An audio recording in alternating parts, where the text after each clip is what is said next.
स्वागत है आपका वर्क पावर एनर्जी के सेकंड लेक्चर में।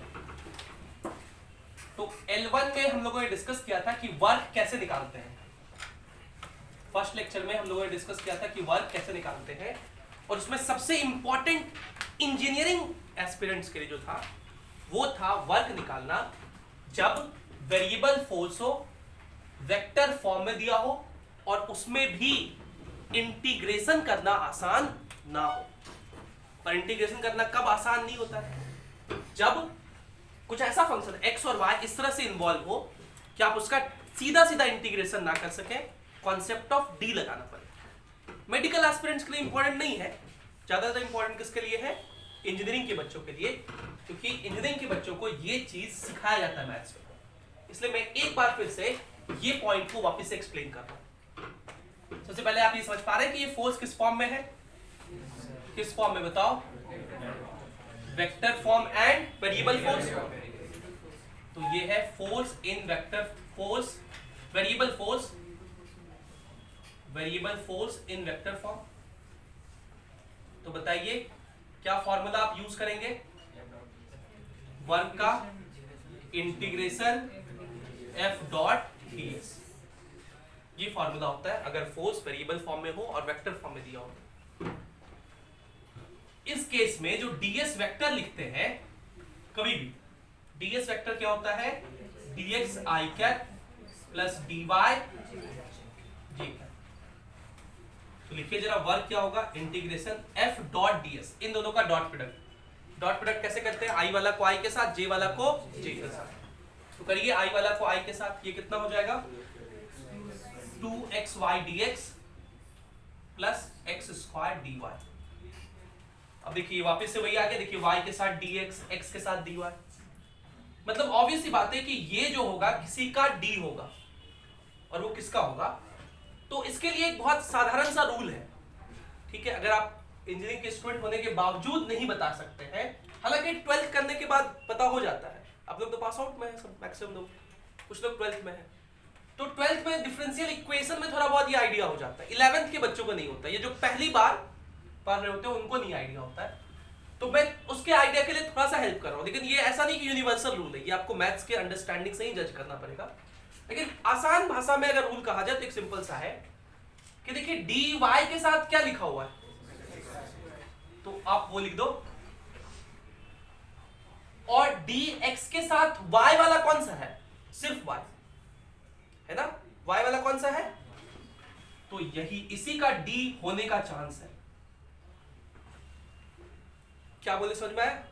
फिर सुनो, dy के साथ x कितना लिखा हुआ है वो लिख दो, और dx के साथ y कितना लिखा हुआ है, उन दोनों को प्रोडक्ट। लेकिन ऐसा कोई जो नहीं, डिवाइड में होगा तो चेंज हो जाएगा।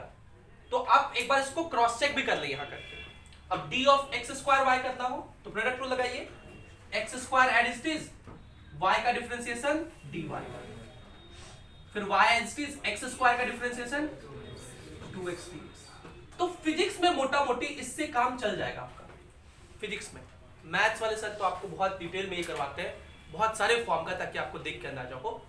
और यहाँ पे हम लोग का रूल जो है वो 100% केसेस में फिजिक्स में लग जाएगा। क्या रूल आपको बताया गया? dy के साथ वाला को लिख दीजिए, dy के वाला के साथ वाला को किसको लिखेंगे? x को। मतलब अगर यहाँ y होता तो y वाले को नहीं लिखते, x स्क्वायर, और dx के साथ क्या है? y। और एक बार क्रॉस चेक कर लेता है, क्रॉस चेक कीजिए, देखिए ये यही टर्म यहाँ लिखा हुआ है कि नहीं है? x square dy plus 2xy dx। तो वर्क क्या हो जाएगा? इंटीग्रेशन, ये किसका है? d of x square y, और d ऑफ एनीथिंग का इंटीग्रेशन वही हो जाता है x स्क्वायर y। और कहां से कहां लिमिट पुट करेंगे? तो कहां से कहां ले जाया जा रहा है? 2,3 से -1,2। तो 2,3 से -1,2। तो पहले पुट कीजिए, x के जगह -1, तो -1 का स्क्वायर 1 हो जाएगा, और y के जगह 2, तो ये पूरा वैल्यू 2 ही रह जाएगा। बोलिए समझ में आ रहा है कैसे लिमिट पुट कर रहा है? x के जगह -1, तो -1 का स्क्वायर 1 ही हो गया, y के जगह 2, तो ये पूरा हो गया 2। फिर माइनस, फिर लोअर लिमिट पुट कीजिए, x का जगह 2, 2 का स्क्वायर हो जाएगा 4, और y 3, 12। तो 2 - 12 कितना हो जाएगा? -10। इस बारे में ज्यादा टेंशन नहीं लेना है, क्योंकि जब आप मैथ सीख लेंगे इंजीनियरिंग के बच्चे तो ये वाला चीज आसान लगता है, बहुत ज्यादा डिफिकल्ट नहीं है। और फिजिक्स में 2 चैप्टर में इसका यूज करेंगे हम लोग, एक तो यहाँ, दूसरा इलेक्ट्रोस्टैटिक्स में इस बात का यूज करेंगे, ठीक है। तो एक लमसम आइडिया होना चाहिए कि ऐसा भी एक फॉर्म होता है जिससे सवाल आपसे पूछा जा सकता है, ठीक है। तो वर्क के बारे में हम लोग डिस्कशन कर लिए थे, आज हम लोग एनर्जी के बारे में डिस्कस करेंगे। इसको लिखिए फिर एनर्जी शुरू करते हैं।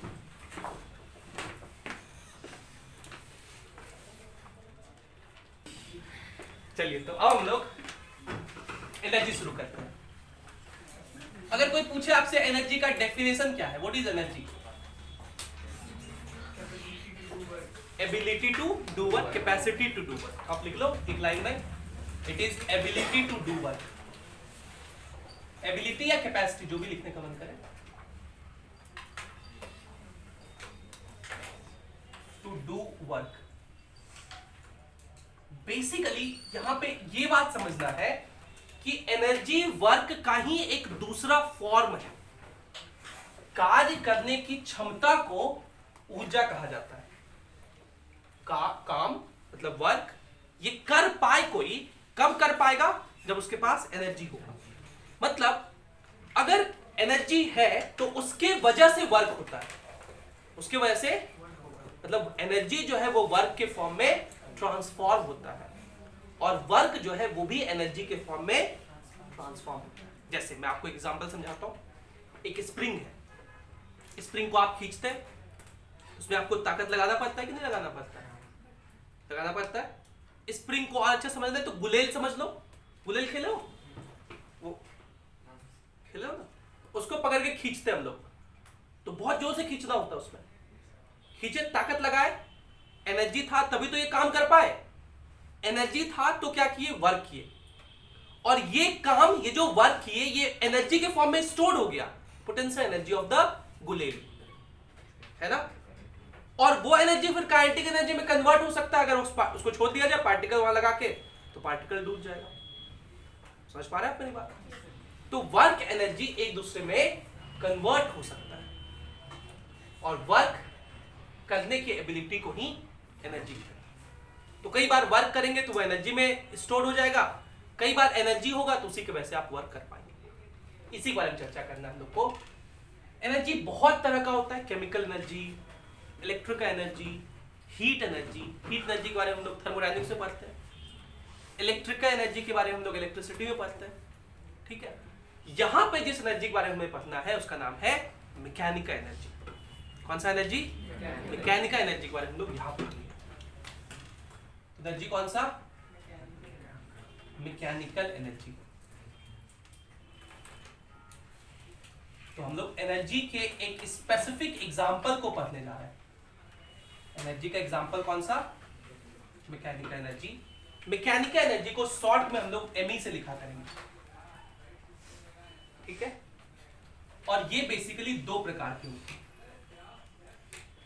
एक को हम लोग कहते हैं काइनेटिक एनर्जी, एक को बोलते हैं काइनेटिक एनर्जी, और दूसरे को बोलते हैं पोटेंशियल एनर्जी। एक काइनेटिक एनर्जी और दूसरा का क्या नाम है? Potential energy. काइनेटिक एनर्जी होता है due to the motion of particle. Due to motion, किसी पार्टिकल के पास मोशन है तो उसके वजह से जो एनर्जी होता है उसको क्या बोलते हैं? Kinetic energy. और आगे हम लोग पढ़ेंगे कि ये भी 2 तरह का होता है। एक होता है ट्रांसलेशनल काइनेटिक एनर्जी, एक होता है रोटेशनल काइनेटिक एनर्जी। तो अभी हम लोग ट्रांसलेशन पढ़ रहे हैं, तो अभी सिर्फ ट्रांसलेशनल काइनेटिक एनर्जी बात कर ले। तो अगर कोई ब्लॉक है, इसका मास m है और इसका वेलोसिटी v है, तो इसका ट्रांसलेशनल काइनेटिक एनर्जी कितना होता है? Half mv²।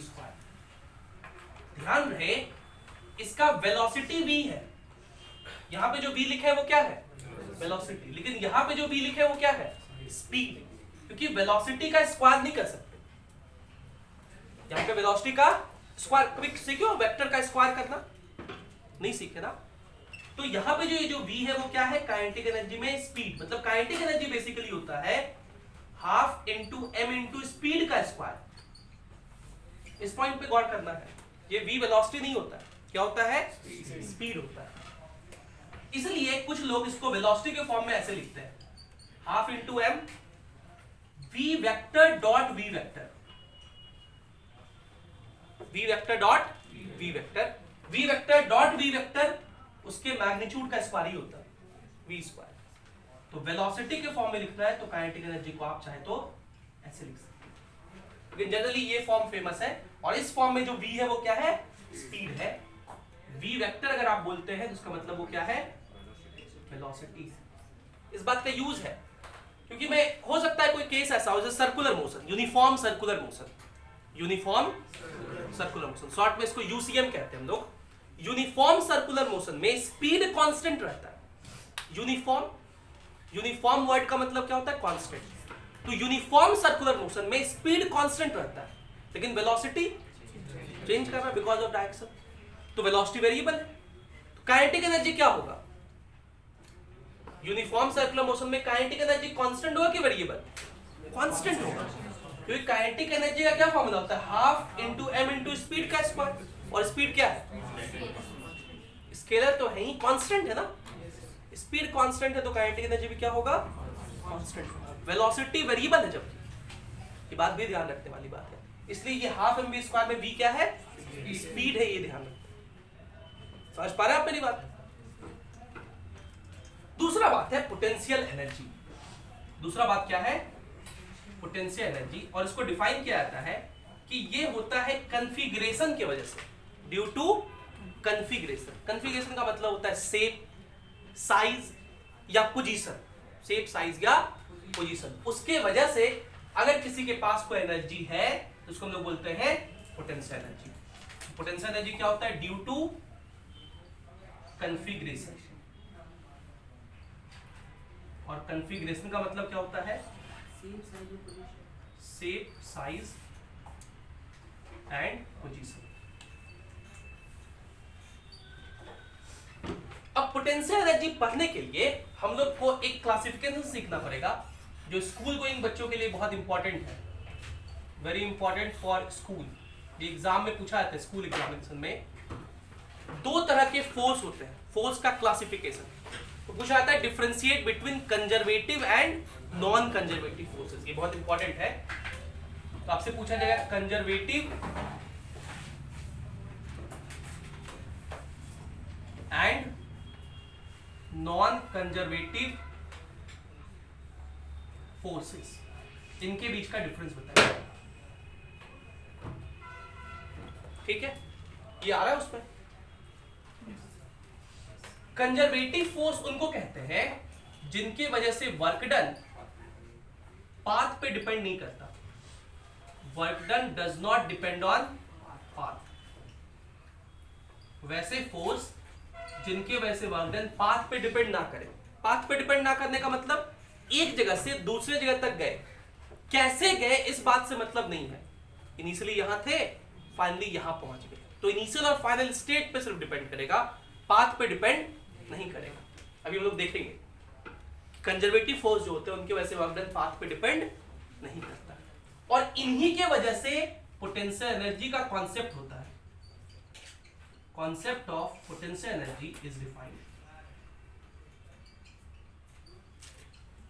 और कैसे डिफाइन किया गया है तो यहां मैं लिख रहा हूं, change in potential energy. Define definition देखिए, पोटेंशियल एनर्जी की डेफिनेशन क्या है, change in potential energy is negative work done by conservative force. आप क्या करो, जो भी कंजर्वेटिव फोर्स के कैटेगरी में है उसके वजह से क्या निकालो, वर्क डन निकालो, और उसका क्या लगा दो, नेगेटिव, तो क्या आ जाएगा, change in potential energy. And this is the definition of potential energy.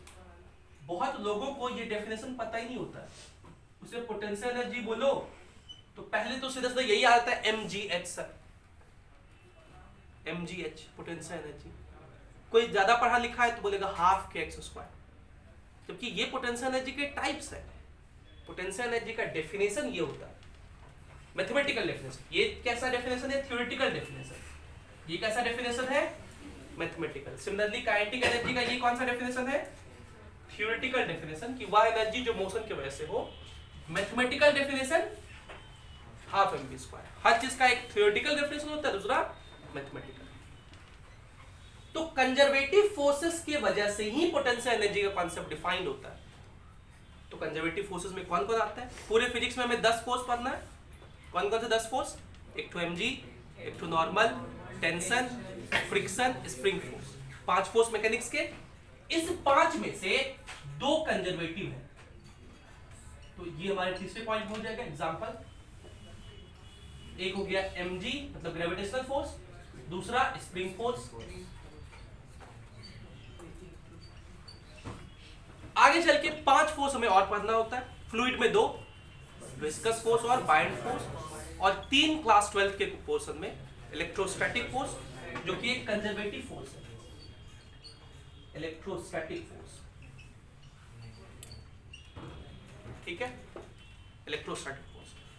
और बाकी मैग्नेटिक फोर्स और nuclear force non conservative nature का। नॉन कंजर्वेटिव में बात करें की वजह से work done depends on path. इनके वजह से वर्क डन पाथ पे डिपेंड करता है, किस पाथ से लेगा। दूसरा, concept of potential energy is not defined. Concept of potential energy is not defined. Third, अगर एग्जांपल की बात करें तो नॉर्मल, टेंशन, फ्रिक्शन एक्सेट्रा, ये क्या है? नॉन कंजर्वेटिव फोर्स है। तो अगर आप स्कूल जाते हैं और ये सवाल आता है 3 नंबर का, तो इस तरह से डिफरेंशिएट करके लिख दीजिए, फुल में फुल मार्क्स मिल जाएंगे। हमारे कॉम्पिटिटिव काम के लिए ये है कि पोटेंशियल एनर्जी का डेफिनेशन किसके लिए डिफाइंड होता है? कंजर्वेटिव फोर्स के लिए। और वो कौन कौन से हैं? 3, ग्रेविटेशनल फोर्स, स्प्रिंग फोर्स और इलेक्ट्रोस्टैटिक फोर्स। और यही वजह है कि पोटेंशियल एनर्जी भी 3 प्रकार का होता है। ग्रेविटेशनल पोटेंशियल एनर्जी, जिसको आप mgh कहते हैं, वो भी हमेशा नहीं होता है। ग्रेविटेशन में हम लोग पढ़ते हैं कि वो पोटेंशियल एनर्जी -gm1m2/r होता है। उसी का एक फॉर्म है mgh, स्पेशल केस, जब हाइट बहुत कम हो रेडियस ऑफ अर्थ के कंपैरिजन में, तो उसके वजह से एक्सेलरेशन ड्यू टू ग्रेविटी को हम लोग कांस्टेंट ट्रीट करते हैं, तब वो mgh कहलाता है। जब तक ग्रेविटेशन ना आए तब तक हम लोग ग्रेविटेशनल पोटेंशियल एनर्जी mgh ही लिखते हैं।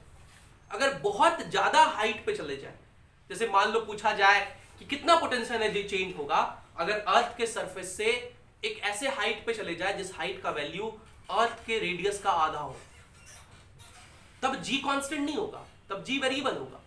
उस केस में आप पोटेंशियल एनर्जी के लिए -gm1m2/r लिख के निकालेंगे। ये हम लोग ग्रेविटेशन में पढ़ते हैं। लेकिन अगर हाइट बहुत कम हो, हम लोग मैकेनिक्स में इंजन जो हाइट डिस्कस करते हैं, भाई हाइट कितना ही होगा, बुर्ज खलीफा बनाएंगे, है ना? कितना है बुर्ज खलीफा का हाइट अप्रोक्सीमेटली? मुझे नहीं पता कितना स्टोरी बिल्डिंग है, लेकिन अप्रोक्सीमेटली कितना हो सकता है? 1000 मीटर, 2000, 3000, 5000। 3000, 5000 मीटर का मतलब 5 किलोमीटर।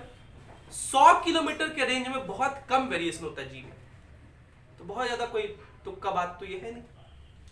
इसीलिए ग्रेविटेशनल पोटेंशियल एनर्जी, जो कि पोटेंशियल एनर्जी का पहला टाइप है, उसका फार्मूला इन जनरल मैकेनिक्स में हम लोग क्या लिखेंगे? mgh। एक और पोटेंशियल एनर्जी होगा, इसको हम लोग बोलेंगे स्प्रिंग पोटेंशियल एनर्जी, या इसी को इलास्टिक पोटेंशियल एनर्जी कहते हैं। उसका फॉर्मूला लिखेंगे हम लोग 12kx²। अभी मैं सारे फॉर्मूले का डेरिवेशन बताऊंगा, ठीक है? और तीसरा होगा इलेक्ट्रोस्टैटिक पोटेंशियल एनर्जी, क्योंकि इन जनरल हम लोग यहां नहीं लिखेंगे, इलेक्ट्रोस्टैटिक्स क्लास 12 वाले पोस्ट में लिखता है, और वो होता है kq1q2/r। ठीक है? मैकेनिक्स में इन जनरल 2 मिलेंगे, ग्रेविटेशनल और स्प्रिंग, ठीक है? तो अगर ये बातें क्लियर हो तो आप इसे लिखिए, फिर जल्दी से हम लोग एक एक करके सारे पोटेंशियल एनर्जी के बारे में पढ़ लेते हैं। देखिए,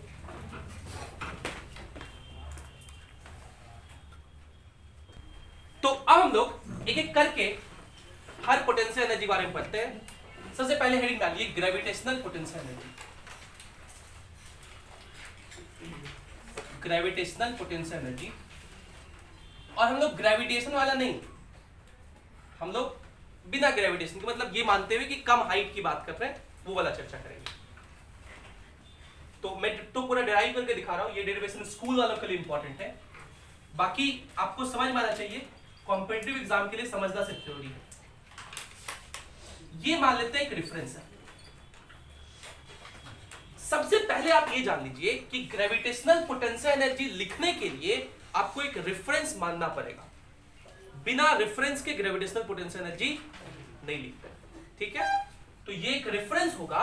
रेफरेंस का मतलब वह लेवल जिसके पोटेंशियल एनर्जी को आप जीरो कहेंगे। भाई अगर मैं कहूं कि अर्थ के सरफेस का पोटेंशियल एनर्जी जीरो लेना है आपको, तो आप डायग्राम में सरफेस कैसे दिखाएंगे? नहीं दिखाएंगे ना। तो आप सबसे पहले क्या ले लेंगे? एक रेफरेंस। और रेफरेंस आप कोई भी हॉरिजॉन्टल लाइन ले सकते हैं, ठीक है। मैंने इसको लिया है रेफरेंस का मतलब कि इस जगह का पोटेंशियल एनर्जी क्या होगा? जीरो होगा। और अगर ब्लॉक इनिशियली यहीं पे है, मतलब ब्लॉक पहले यहीं पे रखा हुआ है, तो हम लोग ये कह सकते हैं कि ब्लॉक का इनिशियल पोटेंशियल एनर्जी क्या है? जीरो है। इस ब्लॉक पर mg, क्योंकि ग्रेविटेशनल पोटेंशियल एनर्जी निकाल रहे हैं इसलिए mg की बात करेंगे। इस ब्लॉक पे mg किधर लगेगा? नीचे। इस ब्लॉक को हम लोग यहां से उठा करके यहां लेके चले गए और इस पाथ से ले गए, ये पाथ। लेकिन पाथ पे डिपेंड नहीं करेगा, यहां से यहां जाए, किसी भी पाथ से जाए, वर्क सेम होगा। क्योंकि अगर मैं पूछूं कि इस ब्लॉक का डिस्प्लेसमेंट कितना है, तो डिस्प्लेसमेंट क्या होता है? इनिशियल से फाइनल को मिलाने वाला वेक्टर, ये वेक्टर। अगर मैं कहूं कि हॉरिजॉन्टल लेंथ ये l चला और वर्टिकल हाइट ये h चला, तो इस डिस्प्लेसमेंट वेक्टर को क्या लिखेंगे? l इधर की तरफ है तो l i cap plus h, ये है डिस्प्लेसमेंट वेक्टर। बोलिए अगर मैं पूछूं फोर्स कितना है, तो आप कहेंगे फोर्स है mg और किधर की तरफ लग रहा है? Minus distance. अब मुझे वर्क लिखना है इस mg के वजह से, और ये mg कैसा फोर्स? कंजर्वेटिव कि नॉन कंजर्वेटिव? कंजर्वेटिव। क्यों? क्योंकि इसकी वजह से वर्क डन पाथ पे डिपेंड नहीं करता। अब पूछिए मेरे से कि क्यों नहीं डिपेंड करता सर पाथ पे, तो मैं ये कहूंगा कि आप इसको ऐसे करके यहां ले जाओ तो भी डिस्प्लेसमेंट वेक्टर तो यही लिखेंगे ना। आप ऐसे करके ले जाओ तो भी डिस्प्लेसमेंट वेक्टर तो यही लिखेंगे ना। बोलो कोई फर्क पड़ेगा? या फिर ऐसे करके यहां ले जाओ, डिस्प्लेसमेंट वेक्टर तो यही लिखेंगे। अब अगर मैं पूछूं कि वर्क डन बाय mg बताइए, इस mg की वजह से वर्क डन बताइए, तो वर्क डन के आपके पास 5 फॉर्मूले थे, 5 तरीके से वर्क डन निकाल सकते हैं। कौन सा यूज करेंगे? तो आप देखिए फोर्स किस फॉर्म में दिया हुआ है? वेक्टर फॉर्म में। तो आपके पास दो ही ऑप्शन अब बचे, इंटीग्रेशन f ds या फिर f डॉट s। यही दो फॉर्म थे वेक्टर फॉर्म वाले। ये फोर्स कांस्टेंट है कि वेरिएबल? mg तो कांस्टेंट है, तो कौन सा फॉर्मूला यूज करेंगे? f dot s। ठीक है, कौन सा फॉर्मूला आप यूज करेंगे इसका आपके पास तर्क होना चाहिए कि क्यों मैं ये फॉर्मूला लिख रहा हूं, और वो किसको देख के लिखते हैं? फोर्स को देख के। तो f डॉट s, फोर्स और डॉट डिस्प्लेसमेंट का डॉट प्रोडक्ट कीजिए। कैसे करते हैं? i वाला को i के साथ, j वाला को, इसमें तो i है ही नहीं, खाली j वाला को j के साथ कर दीजिए। तो दिस इनटू दिस कितना हो जाएगा? Minus mg। This is work done by gravitational force. This is work done by gravitational force which is a conservative force, जो कि क्या है? कैसा फोर्स है?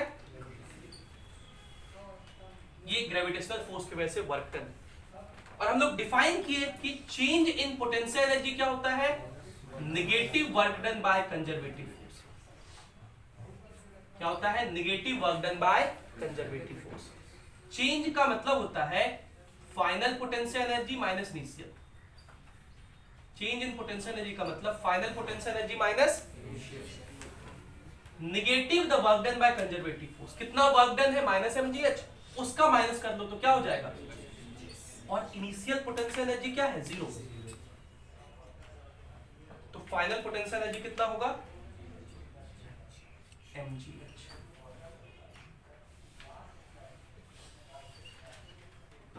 रो रही है कि सच में तबीयत खराब है?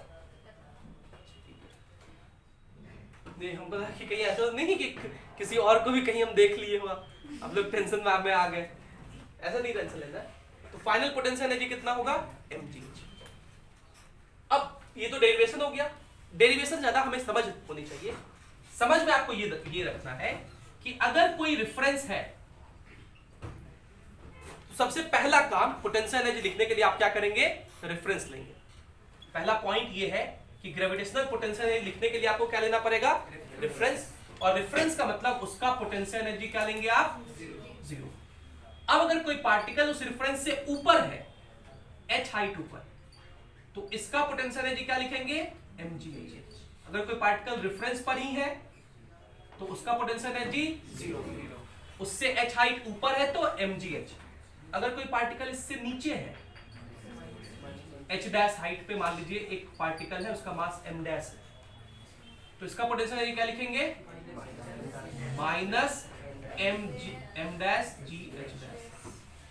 ठीक है, तो रेफरेंस पर है तो पोटेंशियल एनर्जी जीरो, रेफरेंस से ऊपर है तो पॉजिटिव, रेफरेंस से नीचे है तो नेगेटिव। एक बात और याद रखना, कभी कभी आपको किसी ऐसे बॉडी का पोटेंशियल एनर्जी लिखना पड़ेगा जिसका साइज बड़ा होगा। जैसे ये तो एक पार्टिकल है तो इसका हाइट आप h कहेंगे, लेकिन अगर मैं कहूं कि देखो एक रॉड है और इसको रेफरेंस मैंने माना है और इस रॉड का मास m है और इसका लेंथ n है, इसका पोटेंशियल एनर्जी क्या लिखेंगे? तो अब इस रॉड के हर एक पॉइंट का हाइट तो अलग अलग है।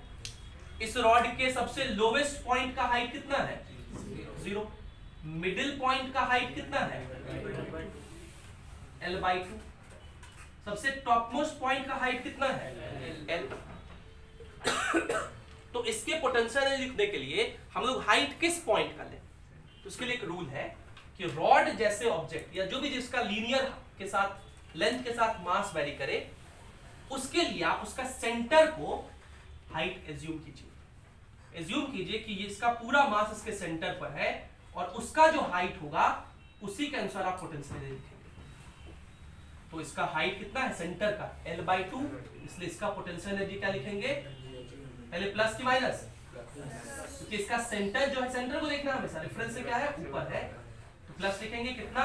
m। इसका मास पूरे का लिखना है mgh, और h के लिए क्या लिखेंगे? समझ गए? क्या ग्रेविटेशनल पोटेंशियल एनर्जी क्लियर है? बस इतना याद रखना कि mgh होता है। ये तो डिराइव होके आया, कैसे निकाले वो पूरा बता दिया मैंने आपको। स्कूल वाले बच्चों के लिए जो क्लास 11th में होंगे उनके लिए इंपॉर्टेंट है, इंपॉर्टेंट फॉर स्कूल। आप में से किसी को क्लास 11th का एग्जाम देना है क्या? नहीं, एक को। ठीक है, यहां तक क्लियर है? बाकी ये दो पॉइंट हमारे कॉम्पिटिटिव एग्जाम के लिए इंपॉर्टेंट, इसको लिखिए तो फिर आगे बढ़ेंगे।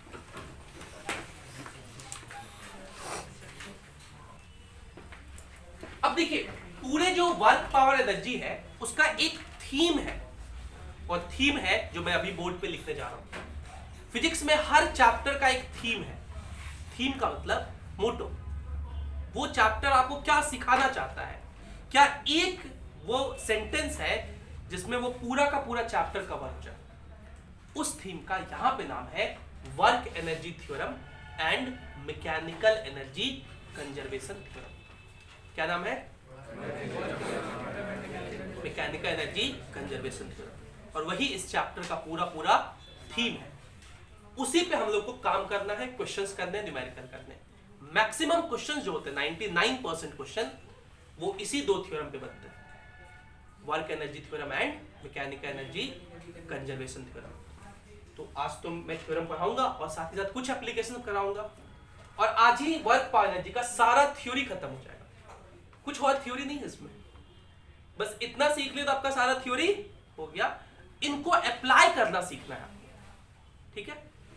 चलिए लिखिए, हेडिंग डालिए वर्क एनर्जी थ्योरम। शॉर्ट में इसको हम लोग WET लिखेंगे, वर्क एनर्जी थ्योरम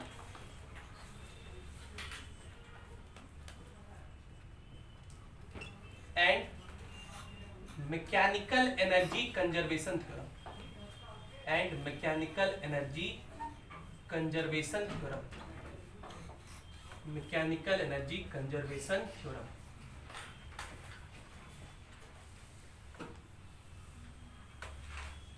जिसको हम लोग MECT कहते हैं। क्या बोलते हैं? MECT। अब क्या समझेंगे? सबसे पहले वर्क एनर्जी थ्योरम का हम लोग, अच्छा एक पोटेंशियल एनर्जी बच गया, वो मैं भी पढ़ाऊंगा, ठीक है? स्प्रिंग पोटेंशियल एनर्जी बचा हुआ है, वो मैं भी पढ़ाऊंगा। वर्क एनर्जी थ्योरम क्या होता है इसके बारे में समझ लेते हैं। वर्क एनर्जी थ्योरम कहता है कि work done by all forces, work done by all forces is equal to change in kinetic energy, is equal to change in kinetic energy, equal to change in kinetic energy। Work done by all forces जो होता है वो change in kinetic energy के बराबर होता है। इसी statement को हम लोग क्या बोलते हैं, वर्क एनर्जी थ्योरम। अगर मैथमेटिकल फॉर्म में लिखें तो work done by all forces is equals to change in kinetic energy. और ऑल फोर्सेस में वो सारे फोर्स काउंट हो जाएंगे, ऑल फोर्सेस में वो सारे फोर्स काउंट हो जाएंगे। तो work done by all forces equal to change in kinetic energy. अब इसका प्रूफ स्कूल एग्जाम्स में पूछा जाता है तो मैं इसका प्रूफ भी बता देता हूं। आसान सा प्रूफ है। वर्क होता है इंटीग्रेशन एफ डी एस, हम लोग ये लेके चल रहे हैं, इंटीग्रेशन एफ डी एस होता है वर्क। वर्क होता है इंटीग्रेशन, एफ को लिख सकते हैं m a into d s. अब यहां मैं काइनेमेटिक्स की थोड़ी बात लिख रहा हूं। हम लोग जानते हैं कि एक्सलेशन होता है v d v by d s. Kinematics में हम लोग पढ़े कि एक्सलेशन क्या होता है, v d v by d s. इस फॉर्मूले का अगर इस्तेमाल किया जाए तो एम को ऐसे रख के ए डी एस जो है, ए डी एस को क्या लिख सकते हैं, v d v. A d s को क्या लिख सकते हैं, m कांस्टेंट है इंटीग्रेशन के, बाहर आ जाएगा, मास कांस्टेंट रहता है जनरली, तो बचा क्या इंटीग्रेशन v dv। और v dv का इंटीग्रेशन हम लोग जानते हैं v स्क्वायर बाय 2 होता है। इनिशियल वेलोसिटी u है, फाइनल वेलोसिटी v है, तो लिमिट पुट कर दीजिए।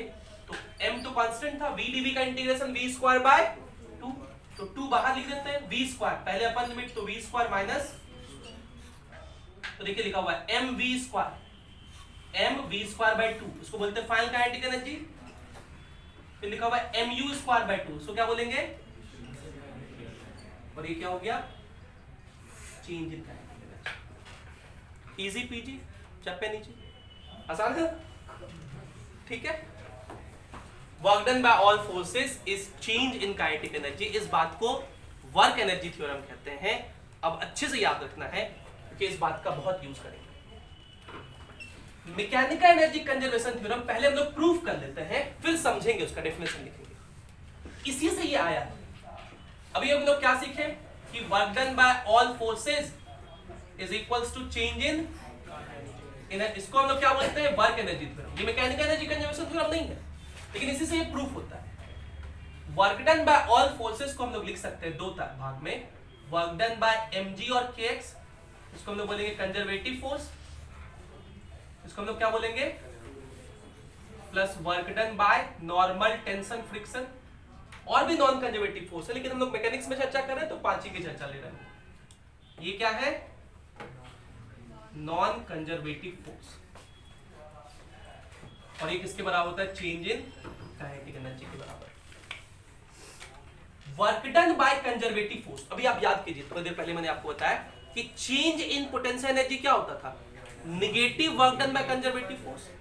तो work done by conservative force को मैं लिख सकता हूं, निगेटिव को सामने कर दीजिए, तो negative change in potential energy, इसको लिख दें negative change in potential energy, plus work done by normal tension friction is equals to change in kinetic energy. ये negative change in potential energy को उधर भेज दीजिए, तो क्या लिखेंगे, work done by normal tension friction is equals to change in kinetic energy plus change in, और kinetic energy plus potential energy को मैकेनिकल एनर्जी कहते हैं। क्या बोलते हैं, तो work done by normal tension friction क्या हो जाएगा, चेंज इन मैकेनिकल एनर्जी। ये भी वर्क एनर्जी थ्योरम ही है, अभी तक मैकेनिकल एनर्जी कंजर्वेशन थ्योरम नहीं आया है। तो वर्क एनर्जी थ्योरम को हम लोग दो तरह से लिखते हैं, एक ये होता है तरीका लिखने का, एक ये होता है। तो लोग कंफ्यूज रहते हैं, सर कब कौन सा लिखेंगे, आपकी जो मर्जी हो। इन जनरल, हालांकि मैं जो हूं इन जनरल कोशिश करता हूं इसको लिखने का, मैक्सिमम क्वेश्चंस ये लिखते हैं। कंफ्यूजन ये होता है कि सर किसमें काइनेटिक एनर्जी था, किसमें मैकेनिकल एनर्जी था। तो सिंपल, सारा फोर्स अगर है तो काइनेटिक एनर्जी, और इसमें देखिए कौन कौन गायब कर दिए हैं, mg क्या है, उसकी वजह से पोटेंशियल एनर्जी होता था, वो उधर लिखा हुआ है, इसलिए पोटेंशियल एनर्जी काइनेटिक एनर्जी दोनों है, तो उधर मैकेनिकल एनर्जी है। तो अगर सिर्फ work done by normal tension friction लिख रहा है तो चेंज इन मैकेनिकल एनर्जी, सारे फोर्स लिख रहे हैं तो चेंज इन, ये दोनों वर्क एनर्जी थ्योरम का ही फॉर्म है। ये फर्स्ट फॉर्म हुआ, फर्स्ट फॉर्म, और ये सेकंड फॉर्म। अब जो मैं इंपॉर्टेंट लाइन बोल रहा हूं वो मैकेनिकल एनर्जी कंजर्वेशन थ्योरम, और वो यहां से लिखा हूं कि अगर work done by non conservative force, अगर work done by non conservative force zero हो जाए, ये टर्म अगर जीरो हो जाए, मतलब change in mechanical energy zero है, मतलब मैकेनिकल एनर्जी चेंज नहीं हो रहा है, मतलब क्या है, कंजर्व्ड है, initial is equals to final है। So if work done by non conservative force is zero, then mechanical energy of system remains conserved, remains conserved. This is called mechanical energy conservation theorem, MECT. इसको हम लोग mechanical energy conservation theorem कहते हैं। तो mechanical energy conservation theorem का मतलब हम लोग लिखेंगे कि initial mechanical energy is equals to final mechanical energy. जब हमको ये थ्योरम लगाना होगा तो हम क्या कहेंगे कि इनिशियल मैकेनिकल एनर्जी लिखो, मैकेनिकल एनर्जी का मतलब काइनेटिक एनर्जी भी और फाइनल मैकेनिकल एनर्जी भी लिखो, और दोनों को क्या कर दो, इक्वेट कर दो। लेकिन ये हमेशा नहीं कर पाएंगे, कब कर पाएंगे, जब नॉर्मल टेंशन फ्रिक्शन वर्क, और अगर वर्क कर रहा होगा तो ये वाला इक्वेशन लिखेंगे, work done by normal tension friction equals to change in mechanical energy. तो बेसिकली हम लोग आगे से ऐसे कहा करेंगे कि हम लोग को तीन चीज चेक करना है, नॉर्मल वर्क कर रहा है कि नहीं कर रहा है, टेंशन वर्क कर रहा है कि नहीं कर रहा है, और फ्रिक्शन वर्क कर रहा है कि नहीं कर रहा है। अगर ये तीनों में से कोई एक भी वर्क कर रहा होगा तो अपन ये लिखेंगे वर्क एनर्जी थ्योरम। अगर तीनों में से कोई भी वर्क नहीं कर रहे होंगे तो initial mechanical energy is equals to, और यही बोर्ड इतना लिखा हुआ इस पूरे चैप्टर का समरी है, ठीक। इसको लिखिए, फिर कुछ पॉइंट्स और बताने हैं मुझे थ्योरी में, थ्योरेटिकल पॉइंट, फिर हम लोग न्यूमेरिकल एस्पेक्ट्स पे आ जाएंगे। लिखिए इसको।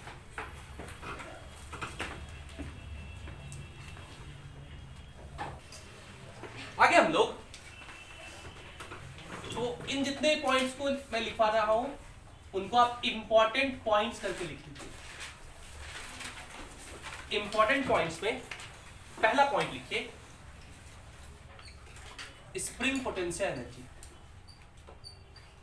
Spring potential energy.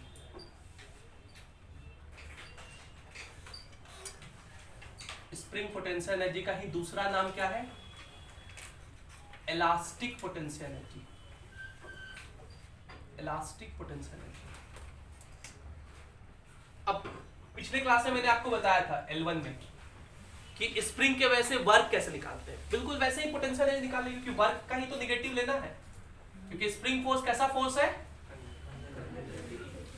तो मान लीजिए ये एक ब्लॉक है, इस ब्लॉक का मास m है और ये एक स्प्रिंग है, और अभी जो स्प्रिंग है अपने नेचुरल लेंथ पर है। आपसे क्या बताया गया था, जब स्प्रिंग अपने नेचुरल लेंथ पर होता है तो इसमें ना ही कोई पोटेंशियल एनर्जी होता है ना ही कोई, तो जब स्प्रिंग अपने नेचुरल लेंथ पे होता है तो इसका मतलब no spring force, no potential energy. इसका मतलब अभी अगर पूछा जाए कि इस स्प्रिंग का इनिशियल पोटेंशियल एनर्जी कितना है, यही मेरा रेफरेंस हो गया, यही मेरा क्या हो गया, रेफरेंस। तो स्प्रिंग के केस में रेफरेंस क्या है, नेचुरल लेंथ। जब स्प्रिंग अपने नेचुरल लेंथ पे होता है तो वो ना ही कोई फोर्स लगाता है ना ही उसमें कोई पोटेंशियल एनर्जी होता है। लेकिन अगर इस स्प्रिंग को खींच दिया जाए या इस स्प्रिंग को कंप्रेस कर दिया जाए, दोनों केस में जो फोर्स होता है वो स्प्रिंग कंप्रेशन या इलोंगेशन के अपोजिट होता है। अगर आप इसको खींचेंगे तो देखिए x तो इधर है लेकिन फोर्स किधर लगेगा, इधर। अगर आप कंप्रेस करेंगे तो x तो इधर होगा, लेकिन फोर्स कर रहेगा इधर। तो मान लीजिए हम लोग खींच दिए हैं, यहां से इसको यहां लेते आए, तो अब ये स्प्रिंग ऐसा दिखेगा, इस पर स्प्रिंग फोर्स इधर लगेगा, और ये स्प्रिंग फोर्स कितना होगा kx। ये फोर्स वेरिएबल है कि कांस्टेंट? वेरिएबल। कैसा है? और ये डिस्प्लेसमेंट है x। तो फोर्स और डिस्प्लेसमेंट ऑपोजिट है। तो वर्क का फॉर्मूला हम लोग देखे थे integration f dx cos theta, और यहां पे थीटा कितना है 180 डिग्री, क्योंकि फोर्स तो इधर लग रहा है और डिस्प्लेसमेंट इधर कर रहे हैं। तो cos 180 कितना होता है -1, इसलिए यहां माइनस हो जाएगा, माइनस बाहर इंटीग्रेशन f dx, f कितना kx dx। इनिशियली x 0 था, फाइनली x हो गया। k कांस्टेंट है बाहर, x dx का इंटीग्रेशन x² 2 बाहर रख दिए, तो पहले x² पुट करेंगे, फिर 0, तो 0²। तो work done bye spring force कितना हो गया -kx²/2। ये हम लोग पिछले लेक्चर में भी लिखे थे। अब आप याद कीजिए स्प्रिंग पोटेंशियल एनर्जी, हम लोग फिर से लिखेंगे। चेंज इन पोटेंशियल एनर्जी क्या डिफाइन किया जाता है? Negative work done by conservative force, और स्प्रिंग फोर्स एक कंजर्वेटिव फोर्स का एग्जांपल है। तो चेंज इन पोटेंशियल एनर्जी कितना होगा minus work done by conservative force कितना है -kx², तो कितना हो गया +kx²/2। और चेंज इन पोटेंशियल एनर्जी का मतलब final potential energy minus is equals to half kx²। तो इनिशियल पोटेंशियल एनर्जी कितना हो गया, तो फाइनल पोटेंशियल एनर्जी कितना हो जाएगा। मतलब अगर स्प्रिंग इलोंगेटेड या कंप्रेस्ड हो x से, दोनों केस में x से ही लिखेंगे। x क्या है? इलोंगेशन या फिर कंप्रेशन। तो स्प्रिंग का पोटेंशियल एनर्जी कितना होगा हाफ kx², और k को हम लोग क्या कहेंगे स्प्रिंग कांस्टेंट, और x को क्या कहेंगे इलोंगेशन या कंप्रेशन, इलोंगेशन या फिर कंप्रेशन। ठीक है, ये हो गया half kx² spring potential energy का फॉर्मूला। क्लियर?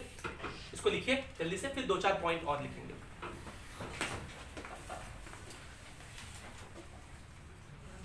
चलिए दूसरा जो इंपॉर्टेंट पॉइंट आपको लिखना है, देखिए हम लोग वर्क पढ़ लिए, एनर्जी पढ़ लिए, तो बचा क्या पावर। पावर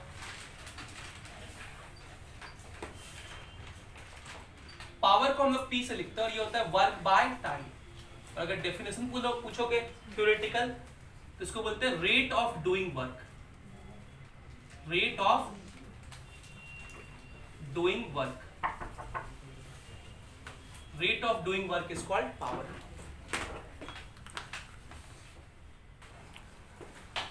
तो पावर क्या होता है?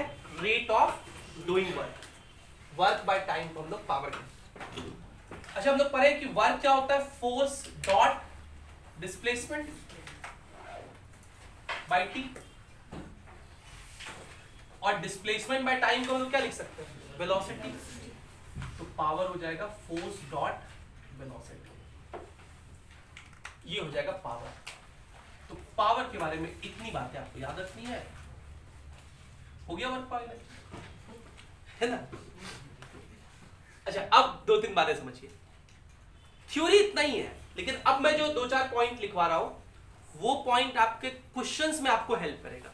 क्वेश्चन सॉल्व करने में उसका जरूरत होगा, जो आगे के पॉइंट हम लोग लिख रहे हैं। और वर्क पावर एनर्जी को सॉल्व करने के लिए, सीखने के लिए सबसे बेस्ट सोर्स कहा जाए तो एनसीईआरटी में 5 से 7 सवाल बहुत अच्छे, मैं उनको क्लास में कराऊंगा। वो 5 से 7 सवाल बहुत अच्छे हैं, उनको करना है। HC वर्मा, उसके सारे एग्जाम्पल और एक्सरसाइज के सारे क्वेश्चंस करने हैं। बहुत अच्छे अच्छे क्वेश्चन, 60-65 क्वेश्चन है उसमें, 70-80 के आसपास। अगर एग्जाम्पल को मिला दिया है तो वो 80 क्वेश्चन अगर आप कर लिए तो आपकी वर्क पावर एनर्जी की समझ बहुत अच्छी हो जाएगी। और साथ ही साथ पैकेज 50, 60, 70 क्वेश्चन भी उसमें भी है, तो 200 क्वेश्चन लमसम आप वर्क पावर एनर्जी में कर लेंगे अगर सिर्फ इन 3 सोर्स को अच्छे से फॉलो करें। तो एनसीईआरटी में क्लास में करा दूंगा, एचसीवी के भी अच्छे अच्छे क्वेश्चन हम लोग क्लास में डिस्कस करेंगे और पैकेज के भी डिस्कशन हम लोग क्लास में करेंगे। तो आज आपके लिए वर्क होमवर्क ये होगा कि आपको जो पैकेज दिया गया है, अगर आपको मिल गया हो तो, नहीं मिला हो तो कोई बात नहीं, अगर आज मिल जाए तो पैकेज के पहले 3 सीपीपी पे क्लासरूम प्रैक्टिस पेपर पे क्वेश्चन नंबर 1, 2 और 3 है, ये कर लेना है। और इलस्ट्रेशन में, एग्जांपल में क्वेश्चन नंबर 1, 2, 3 ये कर लेना है। बस ये 3 कर लेंगे तो आपका काम हो जाएगा, मतलब ये 6 क्वेश्चन कर लेंगे। इनके डिस्कशन हम लोग अगली क्लास में करेंगे, ठीक है। तो कुछ और पॉइंट लिखे जल्दी। तीसरा पॉइंट है, ध्यान सुनिएगा, तीसरा पॉइंट है work done by friction. Friction की वजह से वर्क डन कितना होता है, इसके बारे में हम लोग चर्चा कर रहे हैं। ध्यान सुनिएगा जरा इस बारे में। देखो 2 केस हो सकता है। एक केस हो सकता है कि अगर कोई हॉरिजॉन्टल सरफेस हो, उस पर कोई ब्लॉक स्लाइड कर रहा हो। तो मान लीजिए ये ब्लॉक है, इसका मास m है और ये इधर स्लाइड कर रहा है। इस पर mg नीचे लग रहा है, इसका वेट mg किधर लग रहा है, नीचे। नॉर्मल किधर लग रहा है, ऊपर। और ये मानते हुए कि इस डायरेक्शन में कोई मोशन नहीं हो रहा है, तो नॉर्मल का वैल्यू क्या हो जाएगा, क्योंकि ये ब्लॉक इधर स्लाइड कर रहा है इसलिए फ्रिक्शन इस पर इधर लगेगा, और क्योंकि ये स्लाइड कर रहा है इसलिए इस पर फ्रिक्शन, काइनेटिक फ्रिक्शन लगेगा, मैक्सिमम लगेगा म्यू mg के बराबर। फ्रिक्शन होता है म्यू इंटू n और n का वैल्यू mg। अगर ये ब्लॉक यहां से डिस्प्लेस होकर के यहां तक आता है L तक, तो ये फोर्स कांस्टेंट है कि वेरिएबल, कांस्टेंट फोर्स है, और वेक्टर फॉर्म में नहीं, स्केलर फॉर्म में सीधा। तो Fs cos थीटा, और फोर्स उधर लग रहा है, डिस्प्लेसमेंट इधर हो रहा है, उधर के बीच एंगल 180 है, तो वर्क कितना हो जाएगा, माइनस म्यू mg L। ये फ्रिक्शन की वजह से वर्क। दूसरा केस हो सकता है इंक्लाइंड प्लेन पर। मान लीजिए ये एक इंक्लाइंड प्लेन है और इस पर वर्क पूछा जाए, ये थीटा, ये एक ब्लॉक, इसका मास m, ठीक है। अगर ये ब्लॉक इस इंक्लाइंड प्लेन पे नीचे मान लीजिए स्लाइड कर रहा है, तो फ्रिक्शन ऊपर लगेगा। इस बार फ्रिक्शन कितना लगेगा अगर वो पूछा जाए तो चलिए मैं एक बार डिराइव करके दिखा देता हूं। mg इस पर ऐसा लगता है, इधर की तरफ mg sin थीटा, इधर की तरफ कितना हो जाता है mg cos थीटा, और इस पर नॉर्मल इधर लगता है। इस डायरेक्शन में कोई मोशन नहीं होने की वजह से नॉर्मल हो गया mg cos थीटा। फ्रिक्शन कितना, म्यू इंटू n, और n का वैल्यू कितना mg cos थीटा, और इसका डिस्प्लेसमेंट इधर की तरफ कितना है L। ये डिस्प्लेसमेंट, जैसे L नहीं मान के मैं S मान देता हूं, और L मान लेते हैं ये लेंथ है, हॉरिजॉन्टल लेंथ। तो लिखिए वर्क डन बाय फ्रिक्शन फिर से इस केस में फोर्स कितना है, mu mg cos theta, displacement कितना है S, और दोनों सेम डायरेक्शन के अपोजिट, तो वर्क डन बाय S लिख दिए। अब जरा गौर से देखिए, जो S cos थीटा लिखा हुआ है इसको क्या कहेंगे आप, S cos थीटा को L नहीं कहेंगे, तो वर्क डन बाय फ्रिक्शन कितना होगा, माइनस म्यू mg। मतलब फ्रिक्शन की वजह से जो वर्क डन है ना, वो सिर्फ हॉरिजॉन्टल डिस्प्लेसमेंट पे डिपेंड करता है, माइनस म्यू mg L, वो सिर्फ हॉरिजॉन्टल डिस्प्लेसमेंट पे डिपेंड करता है। वर्टिकली ये हाइट कितना भी हो कोई फर्क नहीं पड़ता, हॉरिजॉन्टली वो कितना डिस्प्लेस हुआ उस पर डिपेंड करता है। सिमिलरली mg के वजह से वर्क डन, अभी लिखे थे हम लोग minus mgh, work done potential energy नहीं, work done minus mgh, potential energy mgh। तो mg के वजह से जो वर्क होता है वो सिर्फ हाइट पे डिपेंड करता है, सेम हॉरिजॉन्टल लेवल पे पोटेंशियल एनर्जी सेम होता है क्योंकि हाइट सेम है। ये समझ पा रहे हैं, वर्क डन बाय फ्रिक्शन पक्का। नॉर्मल के वजह से जनरली वर्क 0 होता है क्योंकि नॉर्मल और डिस्प्लेसमेंट एक दूसरे के परपेंडिकुलर होता है। एक बात और है, वो है work done by internal force. Work done by internal forces on a system is 0। किसी सिस्टम में जो इंटरनल फोर्स होता है उसके वजह से वर्क डन 0 होता है। इस बात को समझिए अच्छे से, और इसका एक बहुत इंपॉर्टेंट पॉइंट है वो भी समझना है, उस पॉइंट का बहुत जगह यूज पर करेंगे। जैसे मान लीजिए ये एक ब्लॉक है और एक दूसरा ब्लॉक इससे कनेक्टेड है, इसका मास m1 है, इसका मास m2 है, ये दोनों एक धागे से कनेक्टेड है। किससे कनेक्टेड है? धागे से। तो इस ब्लॉक पर टेंशन T इधर लगेगा, सेम धागा इस पर टेंशन T इधर लगेगा।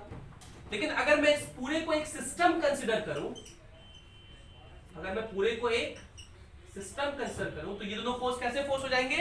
Internal force. अब अगर ये सिस्टम x डिस्प्लेस करता है, मान लीजिए x डिस्प्लेसमेंट हुआ, x क्या हुआ? इसका डिस्प्लेसमेंट हुआ। So here tension is internal force, internal force. तो इसके वजह से वर्क डन हमेशा क्या होगा? 0 होगा। आप इसको प्रूफ करके भी देख सकते हो। देखिए इस ब्लॉक के लिए बात करें, इस पर टेंशन T लग रहा है, इधर डिस्प्लेसमेंट कितना? इधर बोलो कितना है डिस्प्लेसमेंट? x। तो वर्क क्या लिखोगे? Work done by internal force. यहां देखिए लिखना है, क्या लिखेंगे? इस पर वर्क T इधर, x इधर, तो माइनस Tx। और इस पर क्या लिखेंगे? T इधर, x भी इधर, तो कट के कितना हो गया? हो गया ना।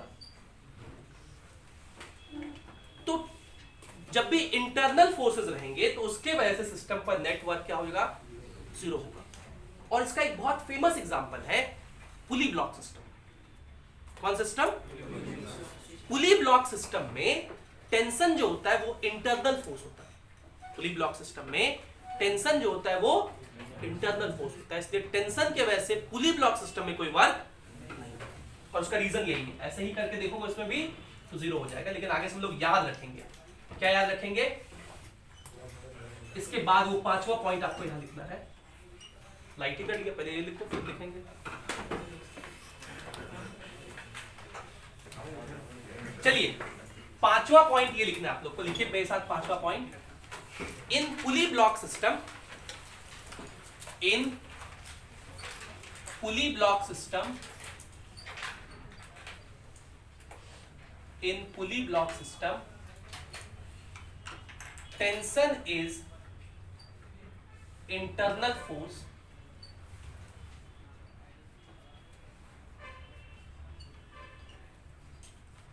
and hence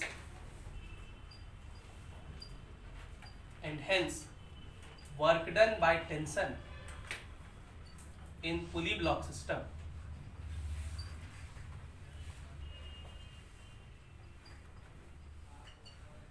is 0, and hence work done by tension in pulley block system is 0.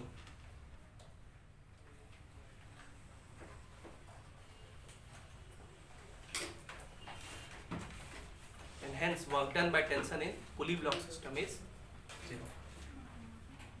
ठीक है?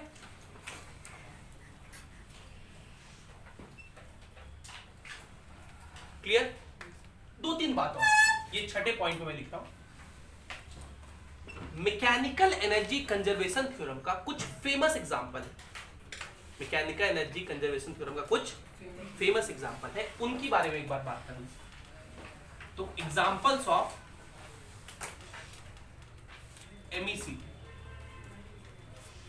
और इस पे ना 2-3 YouTube वीडियो है, बड़ी मजेदार। मैंने आपको भेजे भी होंगे, दिखाए भी होंगे पहले। अगर नहीं देखे तो आप फिर से मांग के देख लीजिएगा मेरे से। वैसे पहले मैं एक्सप्लेन कर दूं। तो पहला एग्जांपल है इसका फ्री फॉल। पहला एग्जांपल है फ्री फॉल। जैसे मान लीजिए कोई एक टावर है और किसी टावर से कोई पार्टिकल को गिरा दिया जाए, इसका इनिशियल वेलोसिटी क्या है? 0। तो इस इंस्टेंट पर जो इसको इनिशियल काइनेटिक एनर्जी कहेंगे वो क्या होगा? 0। और अगर हाइट h है, इसको रेफरेंस माना जाए, तो इसका इनिशियल पोटेंशियल एनर्जी कितना? mg है। ये इसका इनिशियल मैकेनिकल एनर्जी हो गया। ये इसका क्या हो गया? इनिशियल। ये नीचे आएगा। इस सिस्टम पर क्या नॉर्मल लग रहा है? टेंशन नहीं, फ्रिक्शन नहीं, ये तो लग ही नहीं रहा है, तो वर्क होगा ही नहीं। मतलब work done by normal tension friction क्या है, और जब ये कंडीशन सेटिस्फाई होता है इसका मतलब क्या होता है, मैकेनिकल एनर्जी कंजर्व रहेगा। जब ये यहां पहुंचेगा, जस्ट हिट करने वाला होगा, उस समय इसकी वेलोसिटी अगर v कहे तो इसका फाइनल काइनेटिक एनर्जी क्या लिखेंगे, हाफ mv²। देखिए वर्क पावर एनर्जी में आप जब भी वर्क एनर्जी थ्योरम या मैकेनिकल एनर्जी कंजर्वेशन थ्योरम लगाएंगे तो दो कंडीशन होगा, एक इनिशियल, दूसरा फाइनल। तो इनिशियल सिचुएशन का आप सारा एनर्जी लिखेंगे, देखिए यहां लिखे हम, फिर फाइनल सिचुएशन का दोनों एनर्जी लिखेंगे। फाइनल काइनेटिक एनर्जी कितना, हाफ mv², और फाइनल पोटेंशियल एनर्जी 0, क्योंकि रेफरेंस पे ही आ गए, और उन्हीं दोनों को बराबर कर देंगे मैकेनिकल एनर्जी कंजर्वेशन थ्योरम के लिए। इसको हम लोग बोलेंगे फाइनल मैकेनिकल एनर्जी। तो इसे डिस्कस टू फाइंड करेंगे तो क्या आएगा, mgh is equals to half mv², mm cut गया, 2gh is equals to v², तो v is equals to under root 2gh, v is equals to under root 2gh। Clear? एक बात समझिए, velocity आप यहां से निकाल लेंगे वर्क एनर्जी थ्योरम से, लेकिन वर्क पावर एनर्जी के कॉन्सेप्ट में कहीं भी टाइम नहीं इन्वॉल्व है। टाइम की बात है कहीं, मतलब अगर सेम चीज हम लोग काइनेमेटिक्स में ही पढ़े हैं कि यहां से यहां आप पे आता है तो वेलोसिटी कितना होता है, अंडर रूट, इसको याद भी किया हम लोग। जब ये यहां से यहां आता है तो टाइम कितना होता है, अंडर रूट 2h/g। इस टाइम इंटरवल का फॉर्मूला हम लोग याद किए, कितना होता है काइनेमेटिक्स में, अंडर रूट 2h/g। तो काइनेमेटिक्स से आप दोनों कैलकुलेट कर सकते हैं, लेकिन वर्क पावर एनर्जी कॉन्सेप्ट से सिर्फ क्या कैलकुलेट कर पाएंगे आप। तो कुछ बच्चे मेरे से पूछते हैं कि सर भुला जाते हैं, समझ में नहीं आता है कि कब हम लोग काइनेमेटिक्स सोचेंगे, कब वर्क पावर एनर्जी, क्योंकि क्वेश्चन तो एक ही जैसा कभी कभार हो जाता है। तो अगर सिर्फ वेलोसिटी निकालना है तो आप वर्क पावर एनर्जी भी सोच सकते हैं, दोनों सोच सकते हैं, काइनेमेटिक्स भी और वर्क पावर एनर्जी। मैं दिखाऊंगा 2-3 क्वेश्चन के एग्जांपल से अगले आने वाले लेक्चर्स में कि काइनेमेटिक्स से भी सॉल्व कर सकते हो, काइनेमेटिक्स लॉज ऑफ मोशन मिला करके, और वर्क पावर एनर्जी से अलोन, दोनों तरीके से आंसर आ जाता है। ठीक है, तो आपको जिसमें सुविधा हो उससे करिए, लेकिन अगर टाइम निकालना होगा फिर तो आपको काइनेमेटिक्स का ही हेल्प लेना पड़ेगा, क्योंकि इसमें कहीं टाइम इन्वॉल्व नहीं है। तो इससे एक बात यह है कि बताओ अगर एक kg का मास हो और एक 7 kg का मास हो, 7 kg, दोनों को एक टावर से गिराएंगे, सेम हाइट के टावर से, तो कौन पहले पहुंचेगा, दोनों सेम टाइम में पहुंचेगा। इसको फेमस गैलीलियोज एक्सपेरिमेंट कहते हैं। गैलीलियो ने अपने फेमस एक्सपेरिमेंट में कहा, बहुत पुरानी बात है ये, कि अगर एक बॉल और एक फेदर को गिराया जाए एक हाइट से तो वो जमीन पर सेम हाइट पर गिरता है। ठीक है, सेम टाइम, सॉरी हाइट नहीं, सेम टाइम पर गिरता है। अगर एयर रेजिस्टेंस ना हो तो वैक्यूम में करेंगे तो बिल्कुल ऐसा होगा। पहली बार जब गैलीलियो ने कहा तो लोगों ने बिलीव नहीं किया, उसने मैथमेटिकली प्रूफ करके दिखाई, देखिए मास पे तो कहीं डिपेंड कर ही नहीं रहा, मास कट गया, वेलोसिटी सेम होता है, टाइम भी मास पे डिपेंड नहीं करता।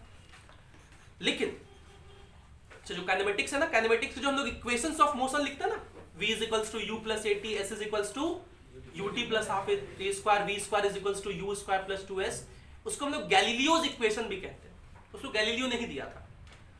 तो गैलीलियो जब ये पहली बार कही तो लोग माने नहीं, बाद में इसको थ्योरेटिकली तो प्रूफ कर ही सकते हैं।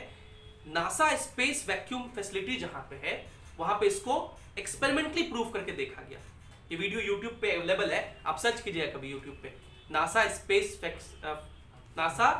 Space facility vacuum chamber Galileo's experiment. तो वहां पे एक ब्रायन करके आदमी है, वो दोनों बॉल को और फेदर को वैक्यूम चैम्बर में ड्रॉप करके देखता है, और वो देखता है कि इक्वल टाइम पे गिरता है।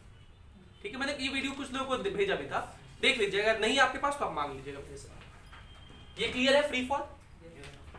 दूसरा पॉइंट हम लोग के लिए है एक smooth inclined plane. Smooth inclined plane, बातें नहीं, ठीक है, ये एक इंक्लाइंड प्लेन है। ये क्या है, इंक्लाइंड प्लेन है, इसका एंगल ये थीटा है।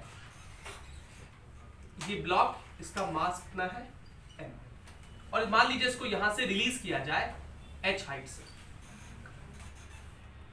इसको हम लोग रेफरेंस समझ रहे हैं।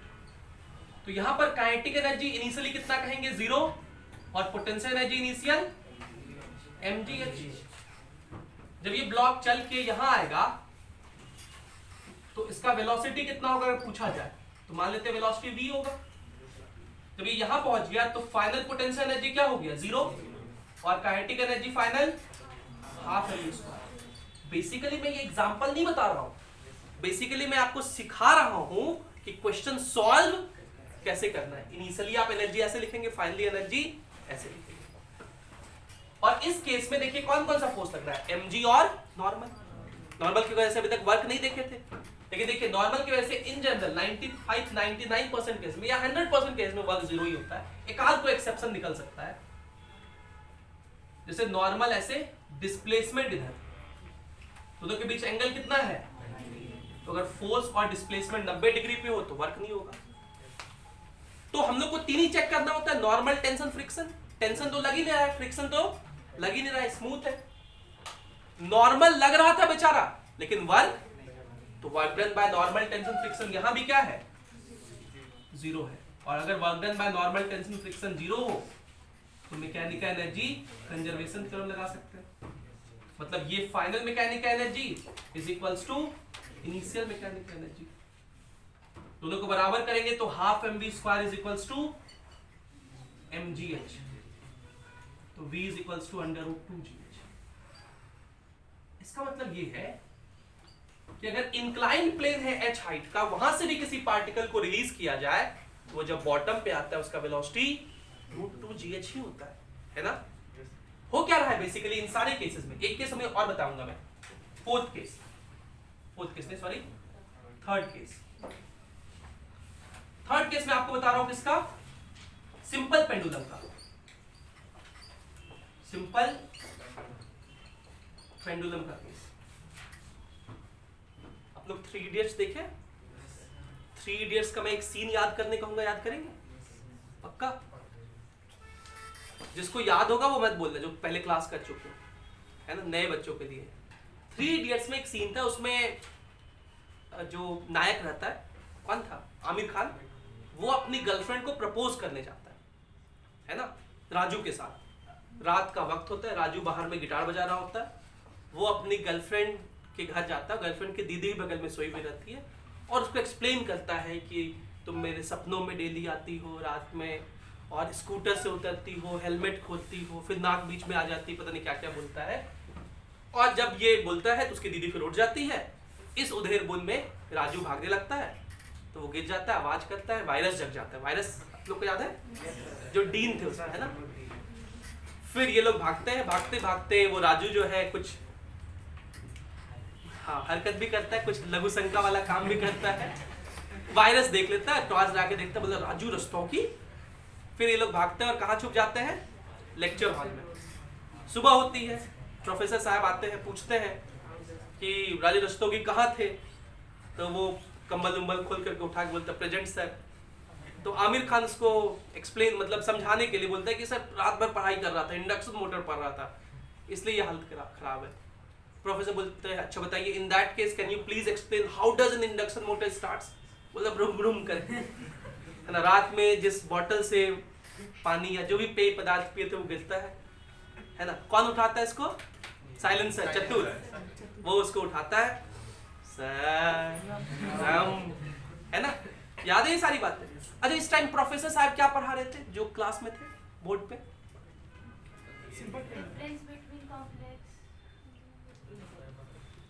उस समय प्रोफेसर साहब बता रहे थे कंपाउंड पेंडुलम। क्या पढ़ा रहे थे, compound pendulum. Simple pendulum compound pendulum में डिफरेंट है। हमारे कोर्स में 4 पेंडुलम है, चारों पेंडुलम मैं आपको पढ़ाऊंगा। सिंपल पेंडुलम बहुत जगह यूज पड़ेगा, सिंपल पेंडुलम। दूसरा कंपाउंड पेंडुलम।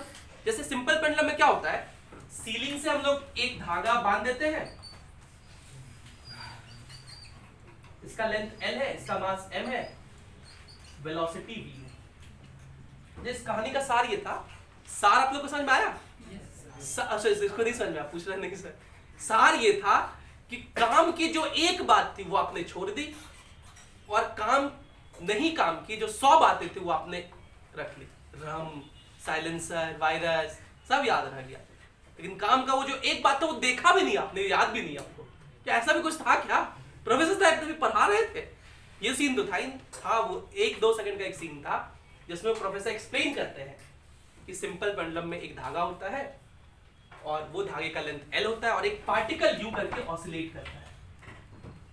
लेकिन इंस्टेड ऑफ ये पार्टिकल ऑसिलेट करना, अगर कोई पूरा का पूरा बॉडी ऑसिलेट करे तो उसको कंपाउंड पेंडुलम कहते हैं। आगे हम लोग सर्कुलर मोशन में कोनिकल पेंडुलम पढ़ेंगे। एक धागा एक पार्टिकल लेंगे, उसको ऐसे खींचेंगे और फेंक देंगे तो यूं करके घूमेगा, कोनिकल पेंडुलम। एक टॉर्सनल पेंडुलम पढ़ेंगे, उसमें एक रॉड लेंगे, उसमें एक डिस्क लगाएंगे, डिस्क को ऐसे करके निचोड़ के छोड़ देंगे तो डिस्क यूं करके ऑसिलेट करेगा। क्या बोलते हैं इसको? Torsional pendulum. ये 4 तरह के पेंडुलम होते हैं। तो ये सिंपल पेंडुलम है। सिंपल पेंडुलम देखिए, यहां से मान लीजिए इसको वेलोसिटी दे रहा है, ये बॉटम है, यहां पे वेलोसिटी दी है v। इस इनिशियल कंडीशन को हम लोग कहेंगे, इसी को अगर रेफरेंस मान लिया जाए तो इनिशियल पोटेंशियल एनर्जी कितना? 0। काइनेटिक एनर्जी है इसके पास कितना? Half mv²। ये ऊपर जाएगा, ये ऊपर जाएगा, यहां जाके इसका वेलोसिटी क्या हो जाएगा? 0। काइनेटिक एनर्जी फाइनली क्या हो गया? 0। और ये h हाइट ऊपर जाता है तो यहां पे इसके पास पोटेंशियल एनर्जी कितना हो गया? mgh। अब देखिए इस केस में टेंशन लग रहा है, धागे में क्या होता है, लेकिन यहां भी टेंशन वेलोसिटी के देखिए क्या है, ठीक है। इसलिए टेंशन के वजह से कोई वर्क नहीं होगा। Work done by normal tension friction अभी भी क्या रहेगा? मतलब मैकेनिकल एनर्जी कंजर्व रहेगा, MEC। ठीक है। और फिर से आप बराबर करोगे, देखो तो half mv² is equals to mgh करोगे तो v इक्वल्स टू क्या आ जाएगा? मतलब h हाइट से किसी पार्टिकल को फ्री फॉल में गिराइए तो भी जब नीचे पहुंचता है तो अंडर रूट 2gh वेलोसिटी होता है। इंक्लाइंड प्लेन स्मूथ से गिराइए h हाइट का तो भी वेलोसिटी रूट 2gh होता है। या किसी सिंपल पेंडुलम के थ्रू h मतलब धागे के थ्रू h हाइट से रिलीज कीजिए तो भी वो सर्कुलर मोशन एग्जीक्यूट करते हुए यहां आएगा और वेलोसिटी कितना होगा? Root 2gh। और ये राइज भी करेगा। अगर यहां से रिलीज करते हैं, अगर ये इनिशियल केस होता है, ये फाइनल, तो यहां से ये नीचे आता। तो बेसिकली हो क्या रहा है इन सब केस में, जब वो टॉप पे है तो उसके पास सिर्फ क्या है? Potential energy. Kinetic energy 0। जैसे जैसे वो नीचे आ रहा है उसका पोटेंशियल एनर्जी घट रहा है और वो किसमें कन्वर्ट होते जा रहा है? So basically there is conversion from potential energy to kinetic energy till here and then back to potential energy. और ये उतना ही हाइट तक रिलीज जाएगा जितना हाइट से उसको रिलीज किए थे, प्रोवाइडेड कि आपने यहाँ पे वेलोसिटी क्या दिया हो? 0। अगर ज्यादा दिया होता मतलब पुश किया होता तो फिर ये ऊपर चला जाएगा, क्योंकि फिर काइनेटिक एनर्जी वहां पे दे दी है। इसके ऊपर एक प्रोफेसर है MIT के, प्रोफेसर ल्यूटिन। उनका एक बड़ा इंटरेस्टिंग सा वीडियो है, पूरा भारी सा बॉल उठा करके वो अपने नाक के पास से रिलीज करके दिखाते हैं बच्चों को। तो देखो हम इतना ट्रस्ट करते हैं इसमें कि नाक से टच करके गिरा रहे हैं और ये वापिस आएगा, मेरे नाक को टच कर सकता है 0 वेलोसिटी से, but it will not crush my chin. या चिन के पास है, नाक के पास है, शायद चिन के पास है, टुड्डी के पास। इतना फर्म फेथ है फिजिक्स में, ठीक है। उस वीडियो को भी देख सकते हैं आप YouTube पे जाकर, जरूर देखिएगा आज। ये ठीक है, पक्का समझ रहे? एक और एग्जांपल है, मैं इसको मिटा के वो एग्जांपल लिखता हूं।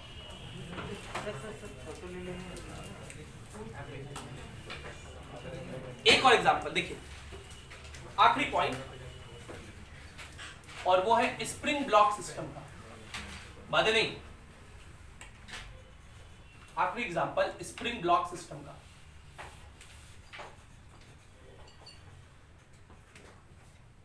इस तरह के 4 सवाल बहुत फेमस है, इसलिए मैं इनको क्लास में भी एक्सप्लेन कर दे रहा हूं थ्योरी में, ताकि आपको क्वेश्चन सॉल्व करने में आसानी हो। देखिए ये स्प्रिंग है एक, अभी नेचुरल लेंथ पर है, अभी क्या है? NCERT लिखता है कि इस बात का यूज हम लोग कार्स में, उसमें क्वेश्चन भी दिया हुआ है, कार्स मैन्युफैक्चरिंग में किया जाता है।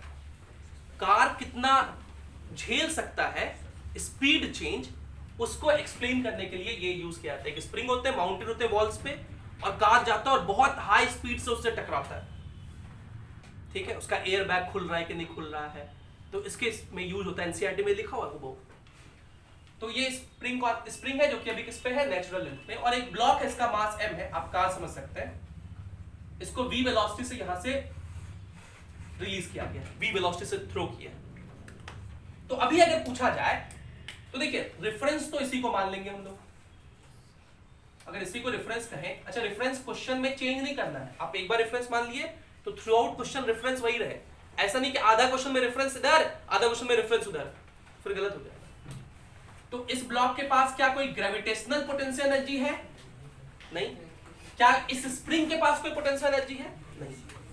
एक बात और, ये सारा जो एनर्जी कंजर्वेशन लिखते हैं ये सिस्टम के लिए लिखते हैं, इसे लिखते हैं ब्लॉक के लिए नहीं।